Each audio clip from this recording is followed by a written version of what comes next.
Hola, muy buenas tardes. Vamos a complementar una clase que de una u otra manera queda incompleta. Y de esta manera iniciaremos. Hemos visto en clases ya, las primeras clases, qué es el derecho constitucional. Hay que recordar que el derecho constitucional o derecho político es una rama del derecho público dedicada al estudio de los preceptos fundamentales, por ejemplo, principios, conceptos y leyes que determinan la existencia y funcionamiento de un Estado nacional, normalmente establecido en el contenido de una constitución nacional o Carta Magna. Eso es como lo vamos a conceptualizar o vamos a tratar de fortalecer el concepto que ya tenemos. Y lo vamos a poner de esta manera.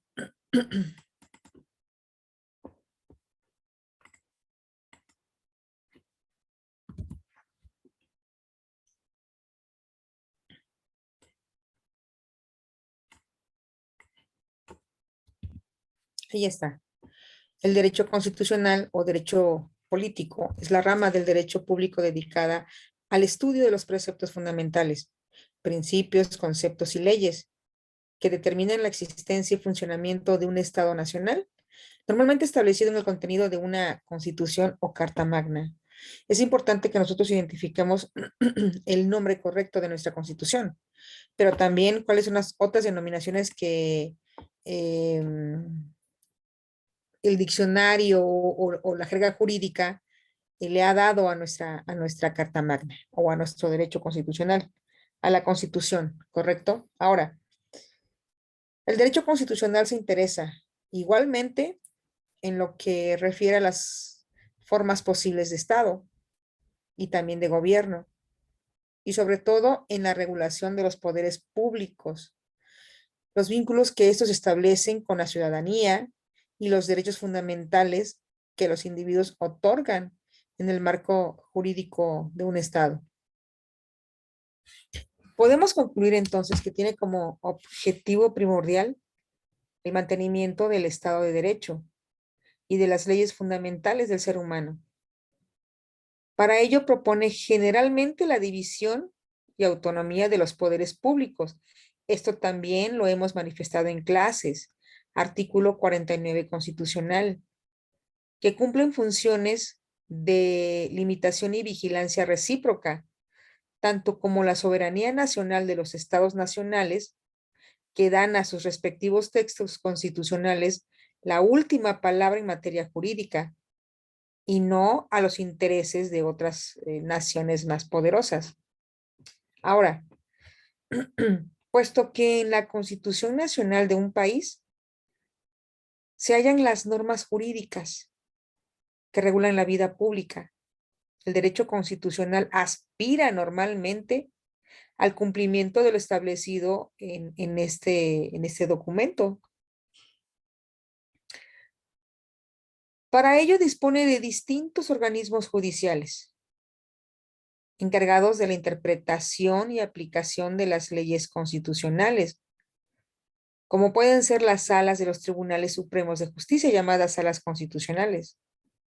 Ahora, en cuanto al origen, la existencia del derecho constitucional como una disciplina jurídica autónoma no pudo existir, como es evidente, antes de que aparecieran las constituciones modernas, en tanto acuerdos jurídicos comunes para gobernar la vida de un Estado-nación.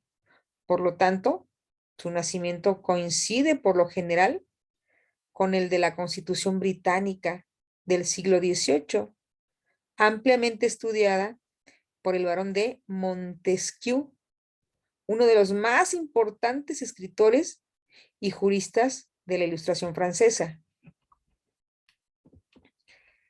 Obvio es que esto no quiere decir que no existieran antecedentes históricos. En la antigüedad clásica hubo las leyes fundamentales de la Grecia antigua.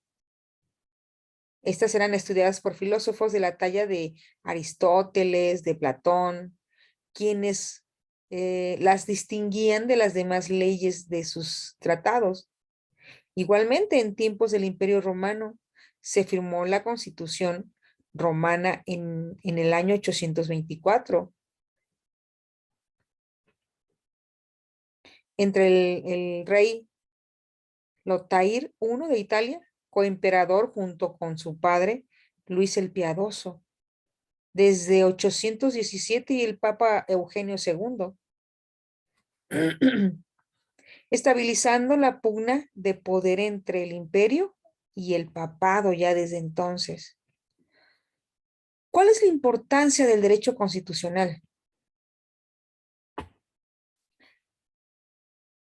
Sí, es sumamente importante, ya que establece un límite para los gobiernos. Y lo vuelvo a repetir, existe un límite o establece un límite para los gobiernos, restringiendo las facultades que dispone el poder político y obligándolo a adecuarse a las normativas legales escritas por la Carta Magna. Debo mencionar que también ningún poder transitorio, por mayoría que sea o por mayoritario que sea, tendría que poder contravenir a la Constitución misma. Y en eso el derecho constitucional juega un papel clave. Por lo tanto, esta rama del derecho garantiza los derechos del pueblo. Y vuelvo a hacer hincapié en esto. Esta rama del derecho garantiza los derechos del pueblo, defendiendo sus intereses de las voluntades del poder gubernamental, estableciendo los requisitos y mecanismos de control indispensables para poder modificar cualquier contenido de la Carta Magna. Por eso es que se dice que pues existe el amparo para poder salvaguardar los derechos de nuestra Constitución. Ahora, ¿cuáles son las ramas del derecho constitucional? Conforme a sus procedimientos de estudio, se puede clasificar al derecho constitucional en 4 tipos o ramas. Y empezamos con el primero.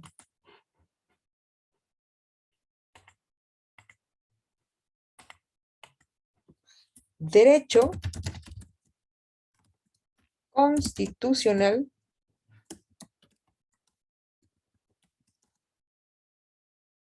derecho constitucional clásico.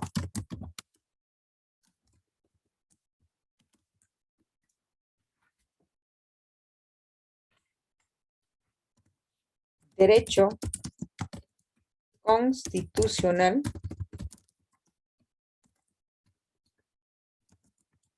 comparado.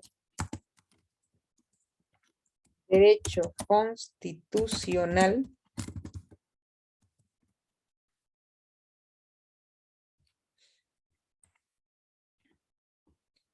general.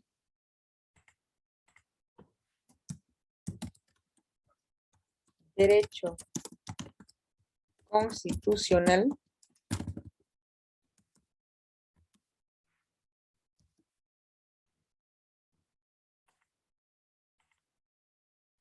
nacional.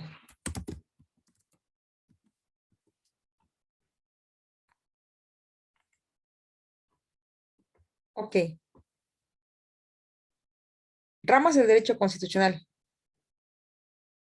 Conforme a sus procedimientos de estudio, se puede clasificar al derecho constitucional en cuatro tipos o ramas. En pantalla ustedes están observando que el primero es el derecho constitucional clásico. Se centra en el debate teórico de la Carta Magna, empleando el método positivo.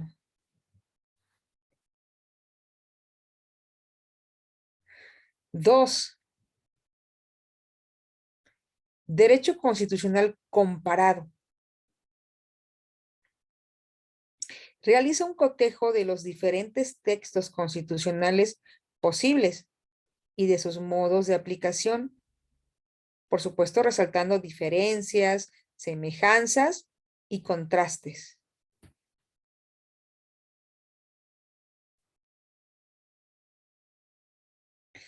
Luego tenemos el derecho constitucional general. Se preocupa por el ideario y los conceptos del pensamiento jurídico en torno a la Constitución, es decir, la materia abstracta de la misma. Derecho constitucional nacional.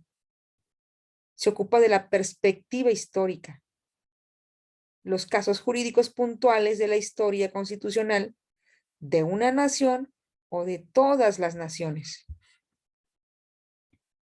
Ahora, ejemplos de derecho constitucional. Cualquier constitución nacional es un claro ejemplo de los intereses del derecho constitucional. También lo son los debates de las salas constitucionales de los tribunales supremos de justicia, que determinan si una acción, una decisión o una medida tomada por un poder público cualquiera respeta o acaso viola lo dispuesto en la Carta Magna. De hecho, cuando alguna ley o conjunto de leyes explícitas en la Constitución no están claras o no se prestan a la necesidad de alguna interpretación, son las instancias del derecho constitucional las encargadas de hacerlo.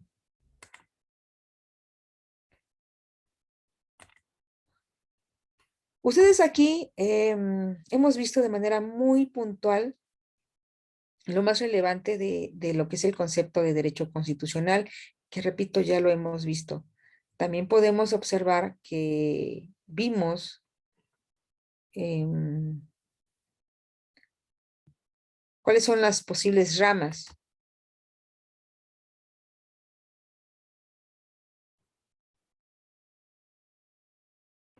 del derecho constitucional.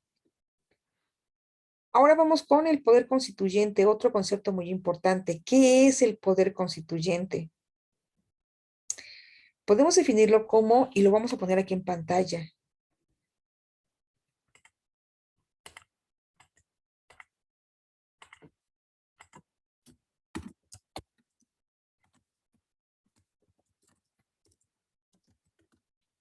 poder constituyente. ¿Qué es? ¿Cómo lo podemos definir? No es más perdón, no es más que la capacidad o potestad que tiene una comunidad para establecer una organización jurídica y política fundamental por medio de una constitución e introducir en ella las reformas que se consideren necesarias. El poder constituyente originario es el que se ejerce para constituir originalmente un país.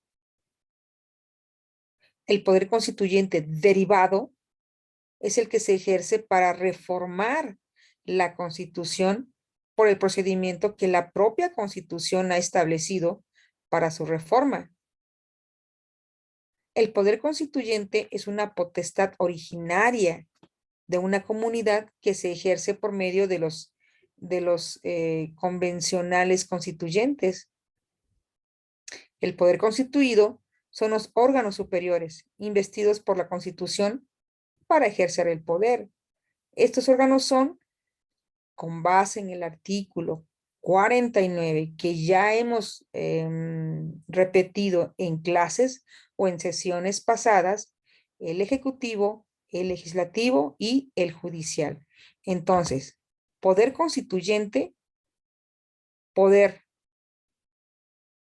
constituyente derivado,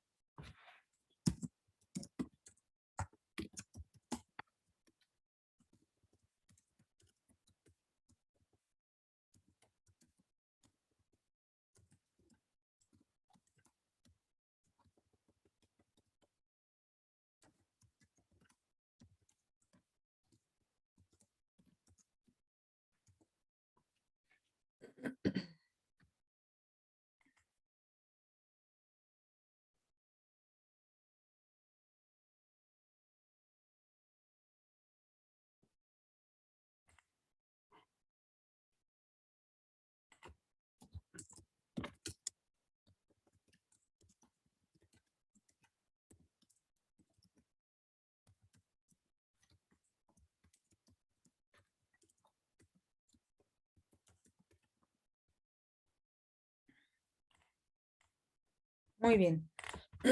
Entonces aquí está. Y ya lo explicamos.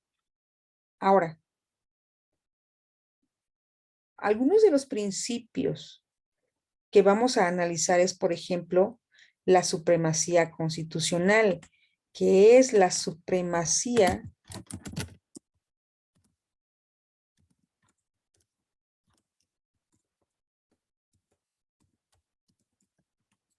La supremacía constitucional.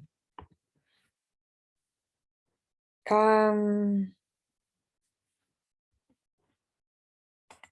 ¿Cómo podemos nosotros comprender este principio?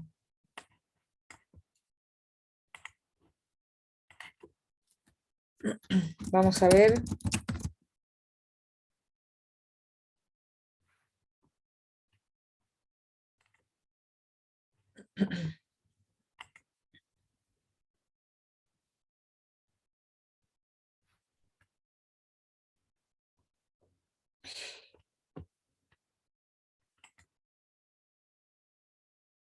Vamos a ver que uno de los principios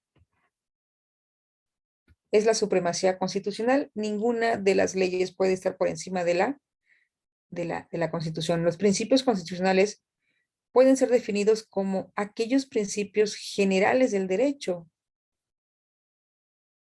que derivan de los valores superiores en cuanto que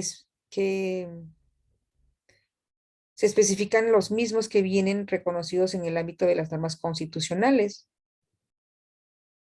Por ejemplo,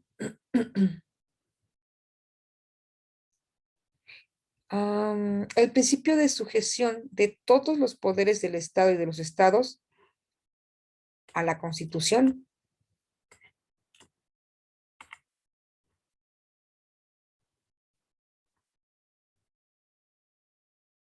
Estos principios constitucionales que actúan como garantías normativas de los derechos fundamentales y que, por ejemplo, podemos mencionar el que les estaba comentando, el principio de sujeción de todos los poderes del Estado y de los ciudadanos a la Constitución y al resto del ordenamiento jurídico.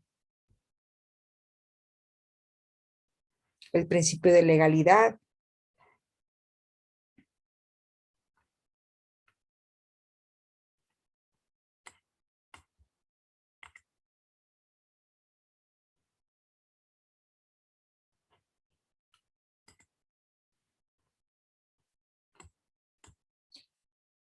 Pero vamos a enfocarnos ahorita a explicar el principio de supremacía constitucional.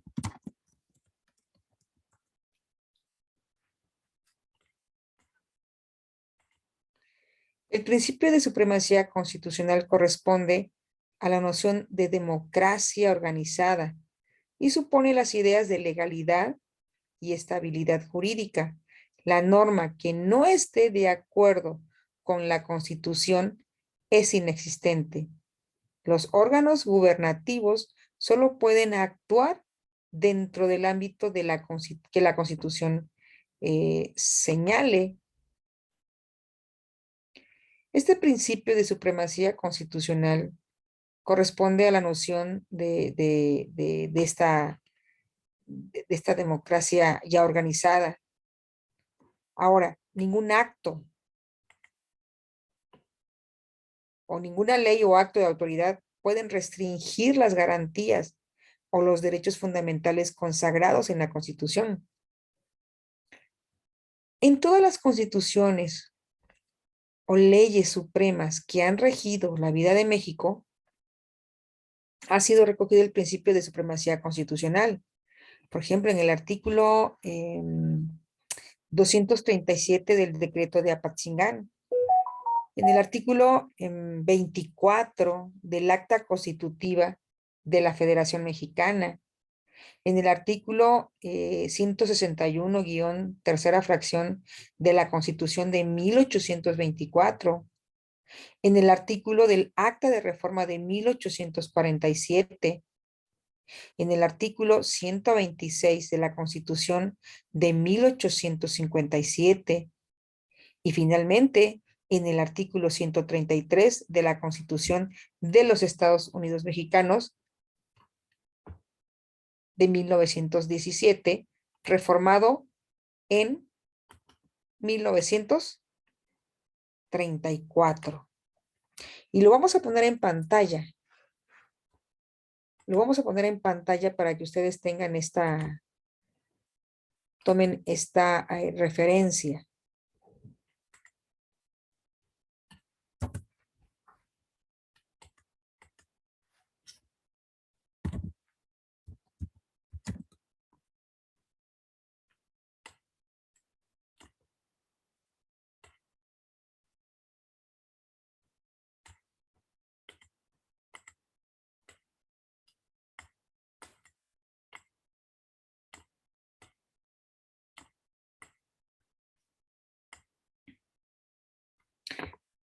En todas las constituciones o leyes supremas que han regido la vida de México, ha sido recogido el principio de supremacía constitucional y aquí les dejo cada una de las constituciones en las que se ha señalado esta supremacía constitucional.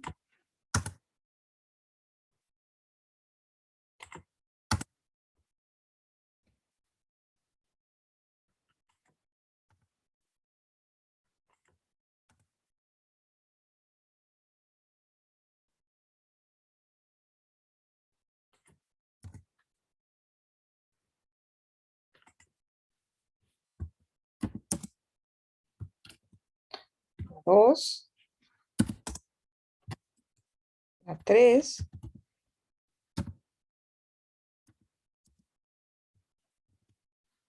la cuatro,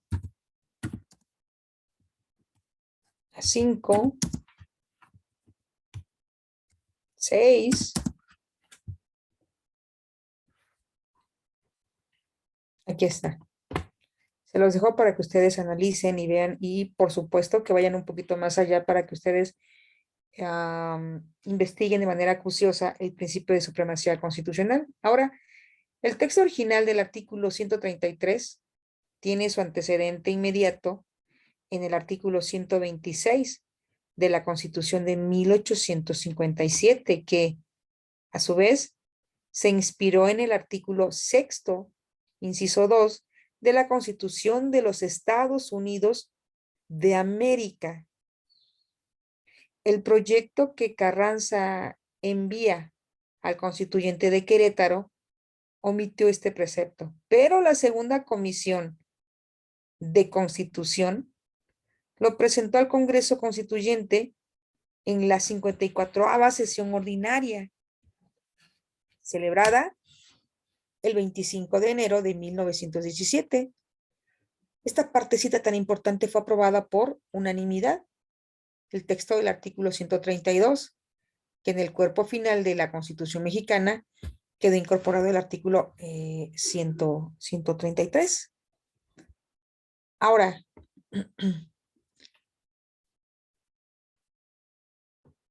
en 1934 fue reformado el artículo 133, sin modificar en esencia su sentido ni su alcance originales. Se hicieron en su texto tres precisiones en relación con los tratados internacionales.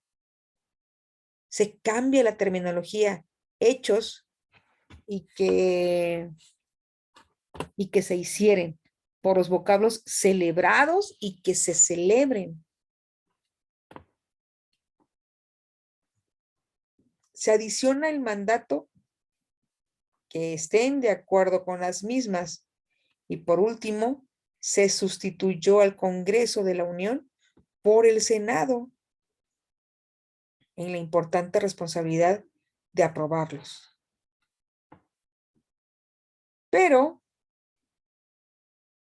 si en el sistema constitucional mexicano no existe supremacía del derecho federal sobre el local, en el de Norteamérica el derecho federal sí priva sobre el local. Es decir, mientras que la razón legal del artículo sexto, inciso 2, de la Constitución de los Estados Unidos de América es de supremacía de la legislación federal sobre la local, la razón legal del artículo 133 de la Constitución mexicana de los Estados Unidos mexicanos es de competencia. Ahora, vamos a puntuar lo siguiente. La Constitución política de los Estados Unidos mexicanos, única ley suprema de toda la Unión. Una interpretación gramatical del actual primer párrafo del artículo 133 de nuestra Carta Magna, narra lo siguiente. Esta Constitución, las leyes del Congreso de la Unión que emanen de ella y todos los tratados que estén de acuerdo con la misma, celebrados y que se celebren por el presidente de la República, por supuesto con aprobación del Senado, serán la ley suprema de toda la Unión. Parece contradecir la supremacía única de la Constitución. Pareciera que el propio artículo otorgara el carácter de supremacía no solo a la Constitución, sino también a las leyes dadas por el Congreso Federal que emanen de ella y de los tratados internacionales que celebre el presidente de la República con aprobación del Senado. De hecho, se los voy a poner para que ustedes revisen esta partecita y que les digo que la interpretación es un poco confusa.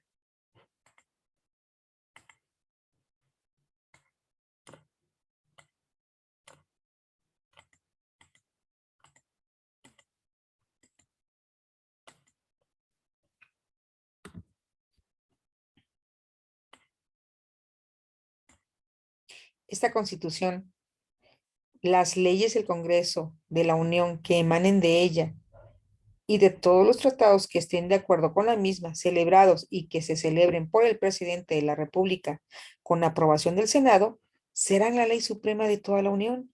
Tal pareciera que no nada más la Constitución va a ser, tendrá como principio la supremacía constitucional, sino también lo que acá manifiesta. Esta interpretación que se deja para su estudio va a ser debatida y va a existir ideas en contrarias. Repito, ¿por qué? Porque parece contradecir la supremacía la supremacía única de la Constitución. Pero bueno, en este punto, pues no existe ninguna duda.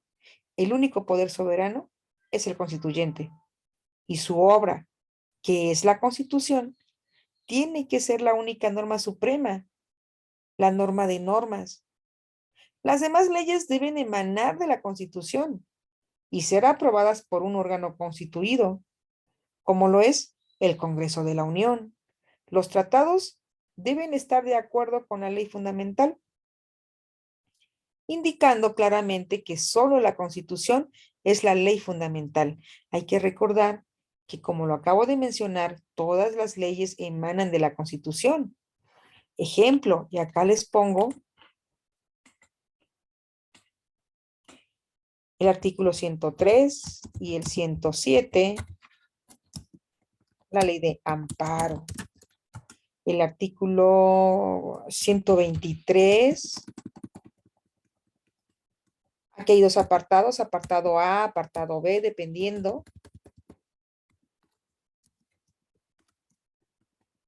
La ley federal del trabajo.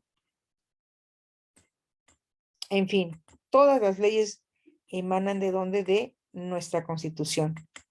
¿Correcto? Ahora,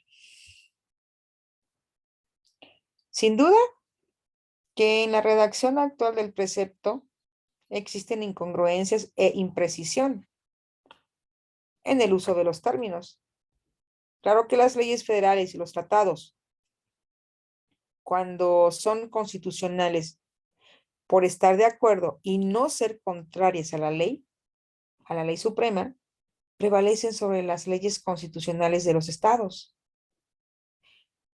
Pero esta primacía no previene la desigualdad de las jurisdicciones.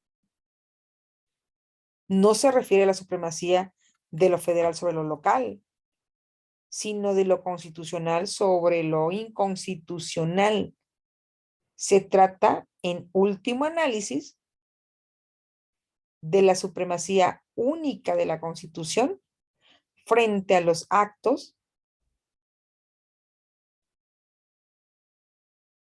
que estén en desacuerdo con la misma. Ahora, para confirmar la conclusión, existen también diversos artículos de la Carta Magna que se vinculan directamente con el principio de supremacía constitucional. Por ejemplo, el artículo cuarto, que ordena que el Estado y la forma de gobierno deben de estar a los principios de la ley fundamental. El artículo 41 prescribe que las constituciones de los estados no podrán contradecir las estipulaciones del Pacto Federal.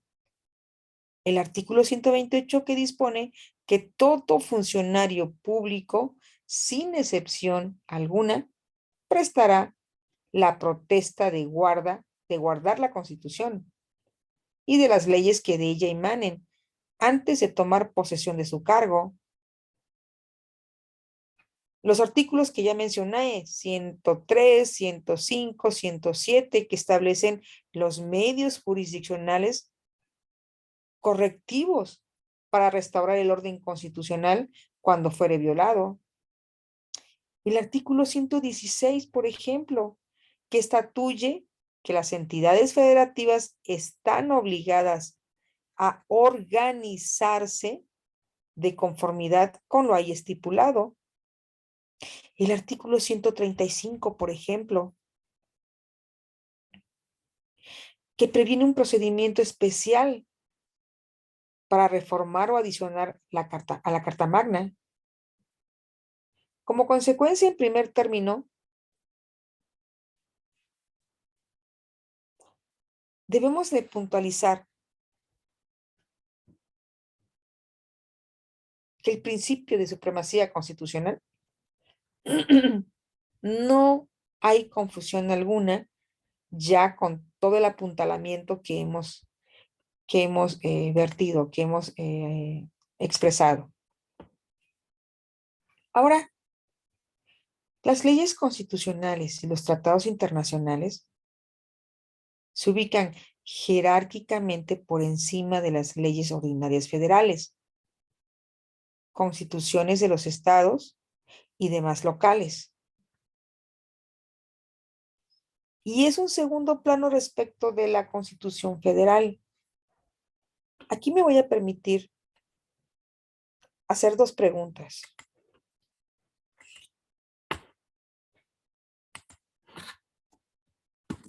Que investiguen ustedes la pirámide de Hans Kelsen.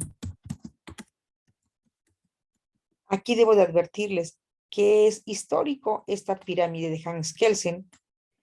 Ya fue superada, pero para poder recordar los inicios del derecho, este personaje lo que hace es jerarquizar las leyes, ¿correcto? Necesito que ustedes localicen la pirámide y cómo está jerarquizada de acuerdo o bajo la luz de la interpretación de Hans Kelsen, la pirámide que él de manera filosófica nos da, ¿ok?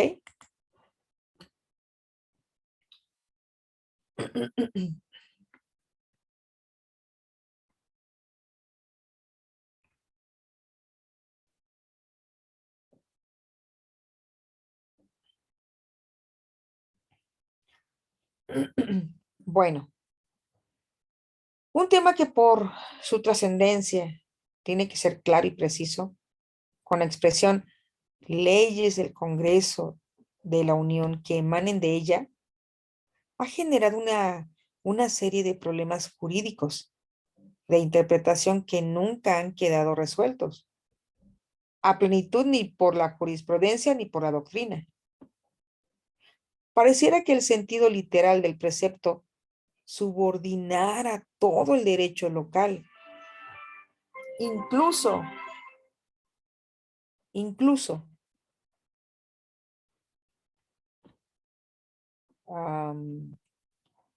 vamos a dar un minuto, por favor.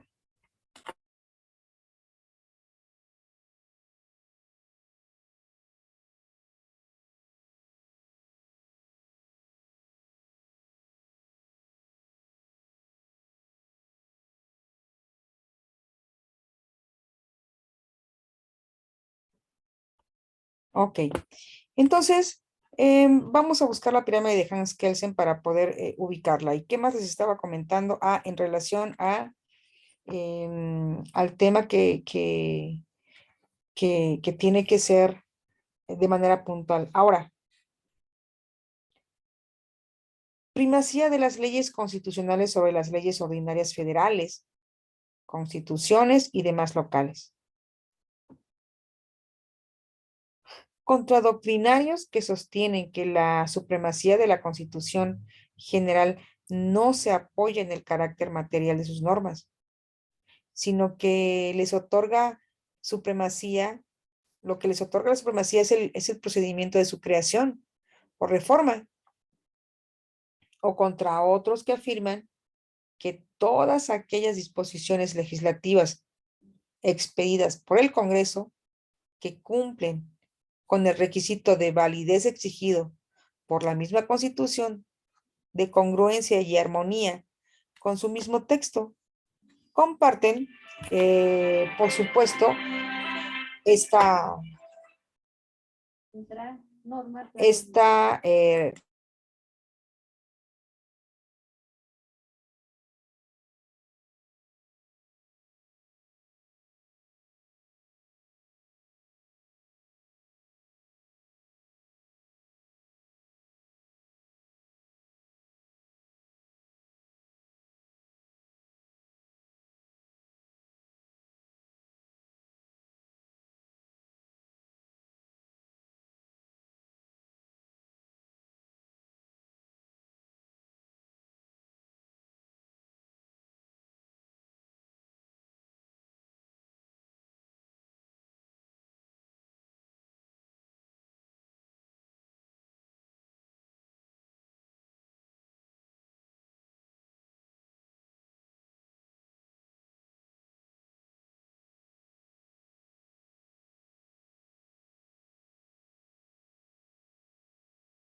Ok, otro de los temas importantes que vamos a analizar en esta sesión es, y por supuesto, otro de los principios en materia de derecho constitucional, es el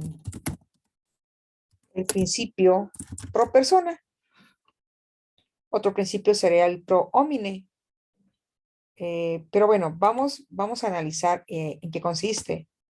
El principio pro persona se refiere a que en caso de que un juez o autoridad tenga que elegir qué norma aplicar a un determinado caso, deberá elegir el que más favorezca a la persona, sin importar si se trata de la Constitución, un tratado internacional o una ley.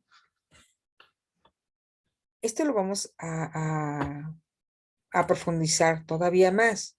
Ejemplo, el artículo 10, la dignidad de la persona, los derechos inviolables que lo son inherentes, el libre desarrollo de la personalidad, el respeto a la ley y a los derechos de los demás son fundamento de orden político y de paz social. ¿Correcto? De hecho, me voy a dar a la tarea de copiárselos.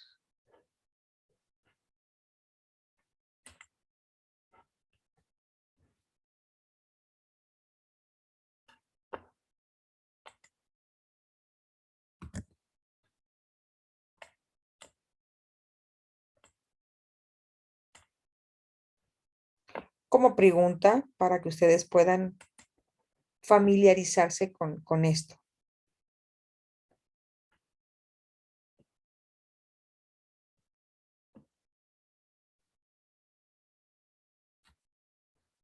O como bien algunas personas lo han denominado la fórmula del mejor derecho. Eso es importante que se pueda familiarizar con este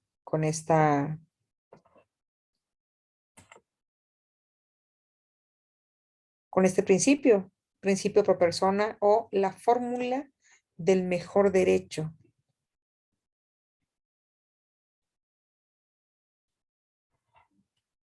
Ahora,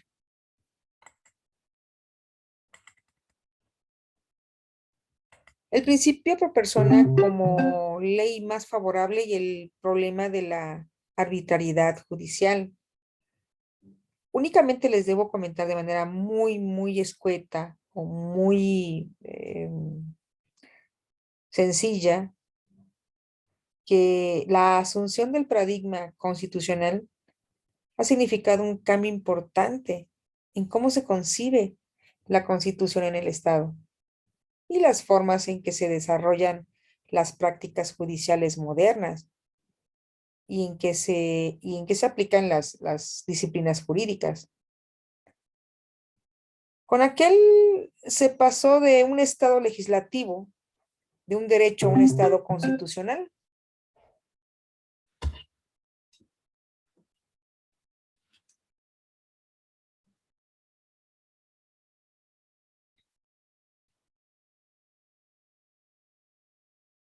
Lo que no es una mera cuestión terminológica, sino que tiene profundas implicaciones formales y sobre todo sustanciales en el entendimiento que hasta ahora se ha tenido de la Constitución misma, la democracia, los derechos fundamentales, como objetos de estudio de ciencia jurídica, pero también de su relación con quienes los interpretan, es decir, quienes operan en el derecho, especialmente el poder legislativo, en la semántica de la legislación y el poder judicial a nivel pragmático.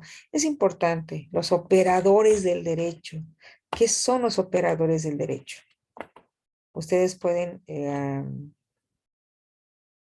precisarlo en cualquier investigación, ¿correcto?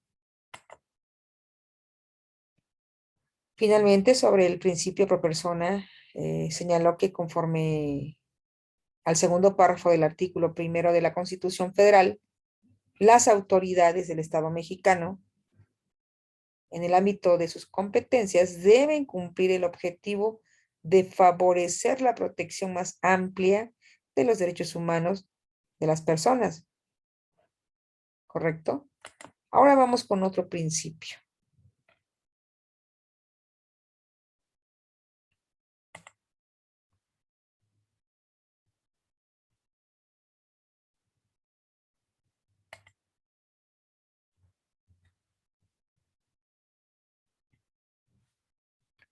Este otro principio tiene que ver con el principio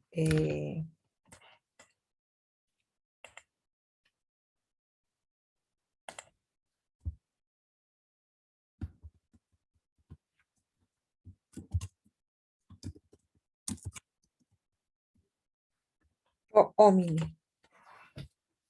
Esta interpretación pro homine impone aquella interpretación de las normas jurídicas que sea más favorable al hombre y sus derechos.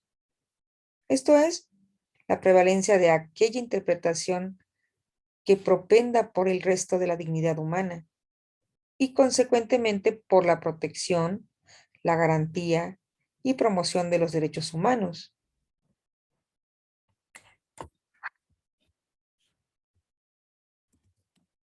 Eh,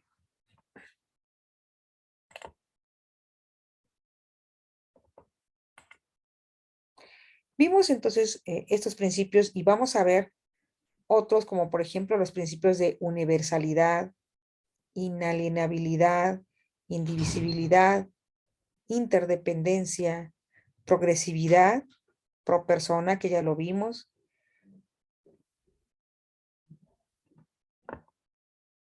Vamos a ver, entonces. Hay que tener eh, bastante claro que el principio de universalidad, el rasgo inherente de todo derecho humano, el cual lo distingue de cualquier otro, es la universalidad. Esto implica que cualquier persona, por el hecho de serlo, está en una posibilidad real y afectiva de que le sean reconocidos todos y cada uno de los derechos humanos, sin importar cualquier rasgo cultural, étnico, social, sexual, político, etcétera. Si bien los derechos humanos han tenido una prevalencia desde siempre, su consolidación como elementos supraestatales se dio de forma posterior a la Segunda Guerra Mundial. El gran logro después de los lamentables acontecimientos acaecidos, no solo durante las guerras mundiales,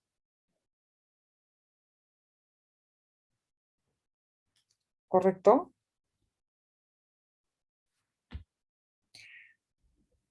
Sino en otras guerras atroces que laceraron a la humanidad durante el siglo XX.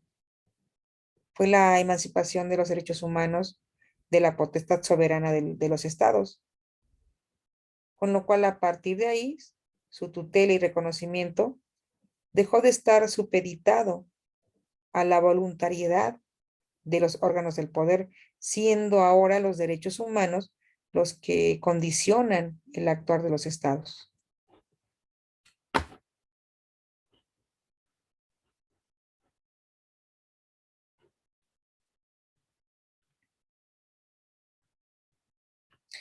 La universalidad de los derechos humanos está directamente relacionada con el concepto de persona, entendiéndola como fin y causa última de cualquier quehacer estatal, puesto que es la condición para la existencia de todos los derechos.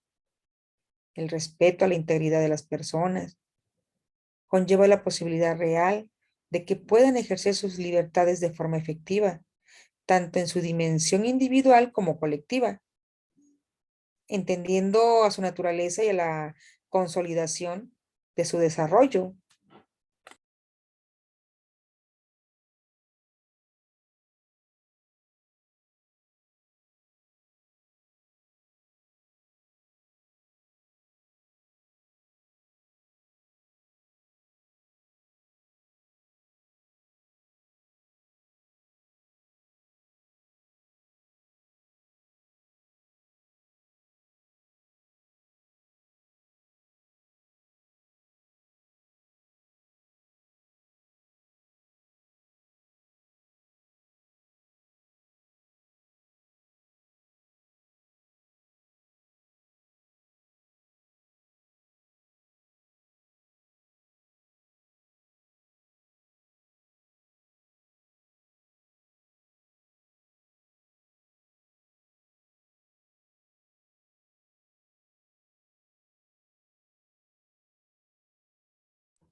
Ahora, finalmente, y para retomar estos principios que tienen que ver de manera muy importante con el concepto y todo lo relacionado con el derecho constitucional.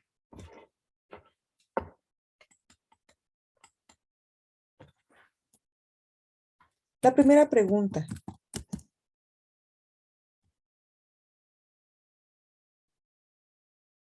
a contestar es, ¿cuál es?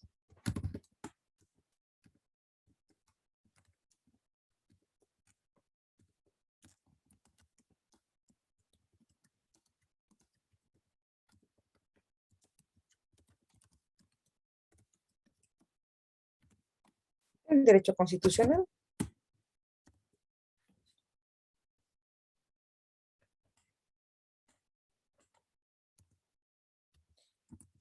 La segunda pregunta,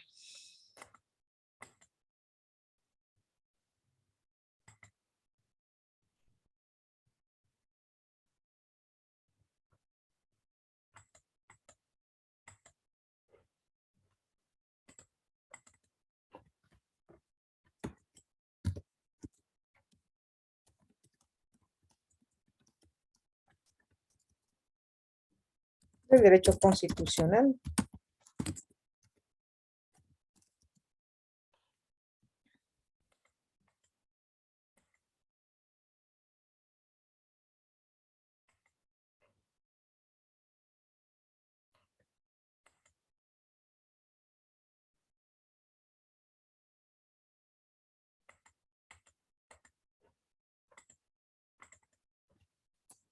Diferencia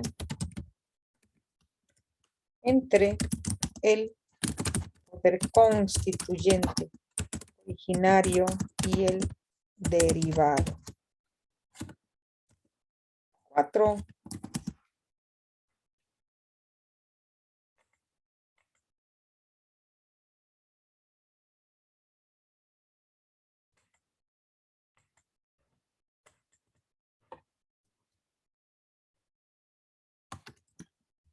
¿En qué consiste la supremacía constitucional? Y número 5.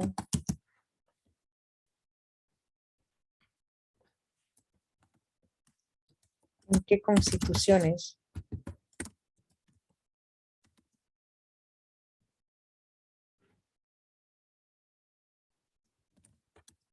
vigentes? ¿En qué constituciones vigentes en México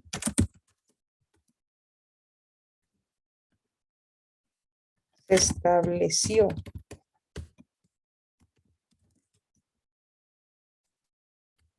el principio de supremacía constitucional?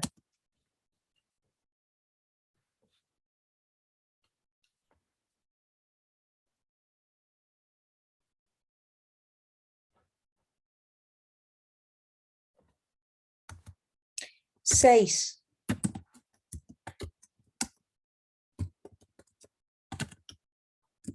Explica la confusión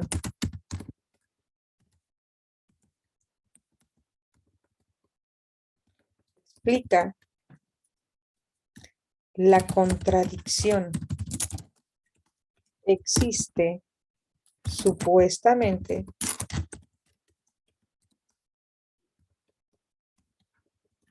al interpretar la supremacía constitucional a la luz del artículo 133 constitucional. Estas son las preguntas que ya podemos nosotros contestar con esta sesión y que se van a formular de manera presencial.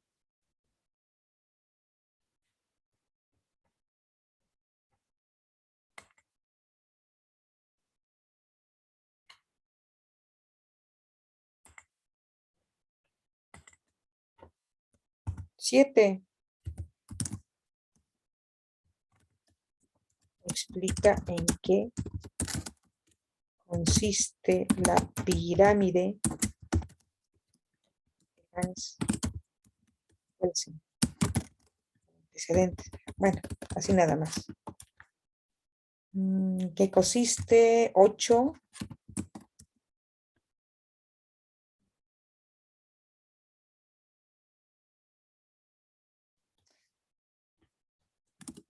Nombra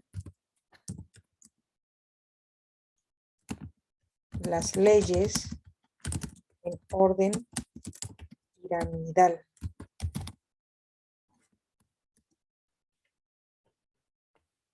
Son 8 preguntas que se van a realizar de manera presencial, esperando cualquier duda las podamos solventar en clase de manera presencial. No me resta más que agradecerles y estar en espera de que envíen ustedes un mensaje para que podamos solventar cualquier duda. Otra situación más. Ojalá que la próxima clase ustedes tengan de manera impresa su constitución. Muy buenas tardes y hasta pronto.